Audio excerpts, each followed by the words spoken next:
Hey, greetings, everyone. Lieutenant Colonel Alan West here, the Executive Director of the American Constitutional Rights Union and the ACRU Action Fund, welcoming you to another episode of Live Free TV.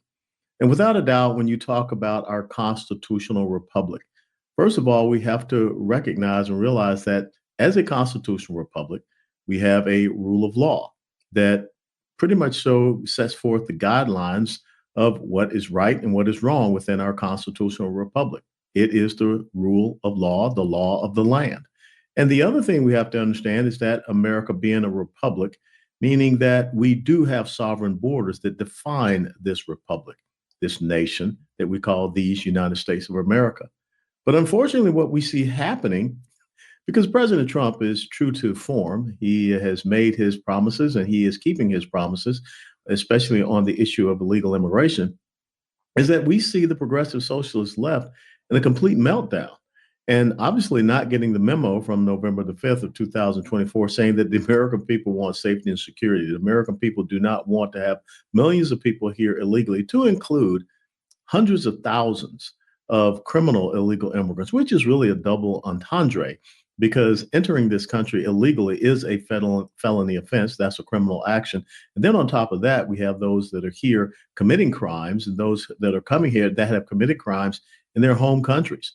And this is not something that is xenophobic or racist, because we are talking about folks from 160 to 180 different countries have entered into the United States of America illegally during the 4 years of the Biden-Harris administration. And living here in Texas, I've been down on the border countless times, and I can attest to the fact that this is a wide open border, which all of a sudden has become quite shut down. But recently there was an actress. I don't follow Hollywood types very much, but this actress, Selena Gomez, posted this video online with a complete meltdown that really does reflect the idiocy and the hypocrisy and the delusion of the progressive socialist left. Let's just take a quick look at this video. I just want to say that I'm so sorry. All my people are getting attacked. The children. They don't understand. I'm so sorry. I wish I could do something, but I can't. I don't know what to do. I'll try everything, I promise. Ms. Gomez has since taken down that video and any comments on her social media that relates to the issue of enforcing immigration laws here in the United States of America. And when you talk about illegal immigration and you talk about she's so sorry for the people that are being attacked, where were her tears? When you think about Jocelyn Nungare, the 12-year-old girl here in Houston, Texas, who was brutally raped and murdered by two illegal immigrants who were members of the violent Venezuelan gang Tren de Aragua. Or how about Laken Riley? And think about the Democrats who voted against the Laken Riley Act, which basically tried to protect women here in the United States of America from being attacked, assaulted, raped, and killed by violent, criminal, illegal immigrants. I don't recall Selena Gomez shedding any tears. And you talk about the children. What about the over 300,000 children that were missing during the Biden-Harris administration? Obviously, part of the sex trafficking industry that is here. I don't hear her crying about that. And so I think that this delusion, this incredible fake faux pas emotional response that Miss Selena Gomez showed us is really what is causing a lot of questions about the left. Do they really want to have and protect criminal illegal immigrants who attack Americans and kill Americans and assault Americans in this country? As a matter of fact, as we have seen the commencement of these ICE raids, there are many people in minority communities that are applauding this because they do not want these type of individuals in and about their communities because they make their communities less safe. And here in North Texas, where I reside, we've already started to see some ICE raids that are happening, even in the city of Garland, where I live, Mesquite, Dallas, Arlington, and several other places.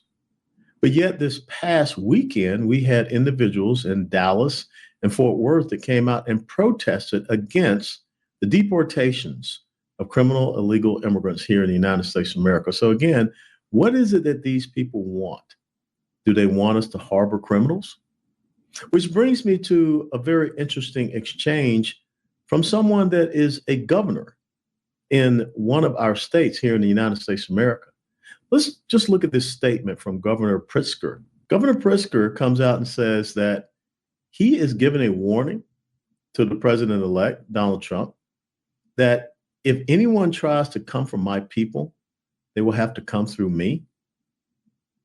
I don't think we're talking about your people. I thought we were talking about people that are here illegally. But obviously, this governor believes that he does not have a right to enforce the law. He does not understand that he is supposed to stand up for legal law-abiding American citizens. And just recently, he reiterated this point on MSNBC. Can the state of Illinois prevent the federal government from building internment camps, aka what they're calling detention facilities in Chicago? Well, we have prohibited by law in the state of Illinois the use of any of our existing county jails or prisons for the purpose of rounding people up and detaining them.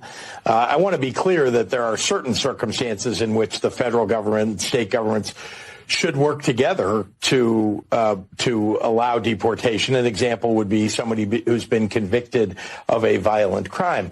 But they're talking about rounding up people who are law-abiding, undocumented immigrants in this country. Look, I'm going to do everything that I can to protect our undocumented immigrants. They're residents of our state. And I also obviously need to make sure that whatever they're doing in our state, the federal government, that it is actually within federal law or state law for them to do that. First of all, Governor Pritzker, obviously, he has never read the Constitution of the United States of America. Article 4, Section 4 of the Constitution of the United States of America is also known as the Guarantee Clause. And in the Guarantee Clause, the federal government is supposed to guarantee that every state in the union to protect them from invasion, which means people that are here illegally. So changing the lexicon from illegal to undocumented does not change their status. And someone that is here illegally is not a resident. They have not been granted any type of residency lawfully, legally. And for this governor to say that he is going to protect them, he is going to defy, well, let me just read to you, Governor Pritzker, what is known as the Supremacy Clause, which is Article 6, Clause number 2 of the United States Constitution. This Constitution and the laws of the United States, which means the federal government, which shall be made in pursuance thereof, and all treaties made or which shall be made under the authority of the United States shall be the supreme law of the land, and the judges in every state shall be bound thereby. Anything in the Constitution or laws of any state to the contrary notwithstanding. So in other words, Governor Pritzker, what you are saying, and I know Joy Reid is just a little talking head, is that you're going to try to defy the Constitution of the United States of America. In other words, you're committing a felony offense yourself. You're harboring people that are here illegally. And get this very clear. There's no such thing as a law-abiding, undocumented resident in the United States of America. I love it how the left can all of a sudden make up these words. You are either here legally or illegally. You're either a citizen being born here or a naturalized citizen, or you have legal immigration status here in the United States of America by way of a green card or other type of visas, things of this nature. But to say that you're going to protect individuals that are here illegally, let's make sure that's understood. You, sir, are in violation of the Constitution of the United States of America. And you, sir, are, without a doubt, committing a felony offense of harboring people that are here illegally, to include criminals. You're aiding and abetting human trafficking and sex trafficking. So it'll be very interesting to see how Governor Pritzker responds. Oh, by the way, we have a nice little clip of some of the raids that have been going on across the country.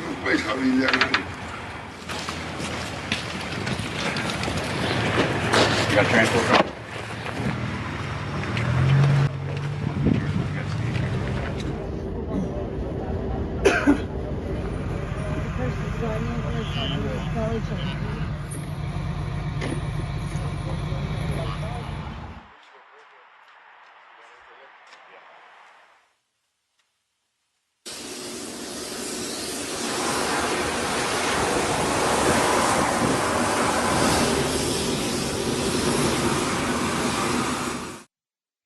Now, I want Governor Pritzker and also Joy Reid to understand that there are no such things as internment camps. These people are being quickly picked up, they're being processed, and they're being flown back to their country of origin. And as we saw, the president of Colombia try to give Donald Trump the Heisman Trophy pose, that didn't work very well. So now the president of Colombia is sending his own personal presidential plane to repatriate these criminal illegal immigrants back into his country. But I also want you to look at what happened according to this Fox News report. I'm not going back to Haiti. One of those threats is this illegal alien from Haiti. ICE says he's a gang member with 17 criminal convictions in recent years. Trump, you feel me? Yo, Biden forever, bro. Thank Obama for everything that he did for me, bro. Now, I want you to understand this. So many people are talking about grandma has to be concerned, or people that are, living here and, not causing any problems. That's not the issue. Tom Homan has been very clear about this is a prioritized operation where we have some 600,000 criminal illegal immigrants here in the United States of America.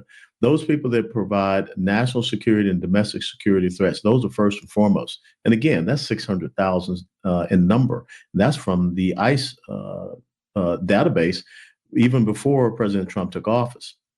The other thing we have to understand is that there are some 1.5 to 2 million gotaways, people that we don't know where they are or who they are. We know that they came across the border because we have video surveillance tape of it, but we were not able to track them. That's a big problem because you're talking about many single military age males who are here in this country. And furthermore, when you look at some of these videos of Trinidad members, such as we saw out in Aurora, Colorado, where one of these raids happened in, I believe it was Adams County of Colorado, how did they get weapons?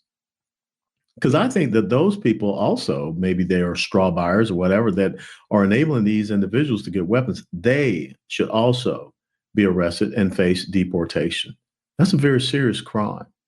So I think that's where the priority is. And if we could just turn back the number on all the people that came in illegally during the Biden administration, I think that's how we stabilize things.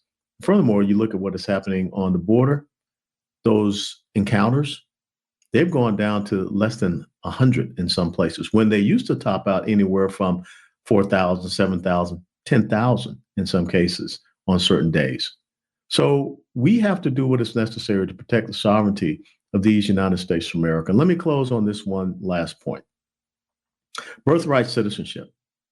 I think that everyone should go and read the 14th Amendment, Section 1, and understand the originalist intent and content of the 14th Amendment, Section 1. Because what was happening, the 13th Amendment ended a system called slavery. It was legal. It made it illegal in the United States of America. So therefore, what do you do with all of these people that are now have been freed? You have to make them citizens. The men, the women, the children. That was the purpose of the 14th Amendment, and to provide them equal protection under the law so that they could not be prosecuted or persecuted, as we know happened because the Democrat Party created the Ku Klux Klan to try to restrict these new citizens from having and enjoying the freedoms and liberties that were granted to them by the Constitution. And back then, the Democrats did not support the 13th, 14th, or 15th Amendments. And now they're trying to use the 14th Amendment for what purpose? To extend their ideological agenda, to allow illegals to come into this country. Either we are a nation of laws, either we are a constitutional republic or not. But when you listen to the people on the left, they don't want to see us as a constitutional republic. They don't believe that being a citizen of the United States of America is something special. We here at the American Constitutional Rights Union will continue to stand up for the rights of legal, law-abiding American citizens, those born here or naturalized, or those that are here on visas or have legal permanent residency status. They've gone through the right processes and procedures to do it the right way. Do we need to go back and look at our immigration system? Absolutely. But jumping over the fence and coming to this country illegally does not grant you the rights and privileges that it does to Americans. And we are a sovereign nation with a sovereign border to protect. And we here at the American Constitutional Rights Union will ensure we continue to speak up about our sovereignty, our Constitution, and protecting your rights, your freedoms, and your liberties. Until next time, steadfast and loyal.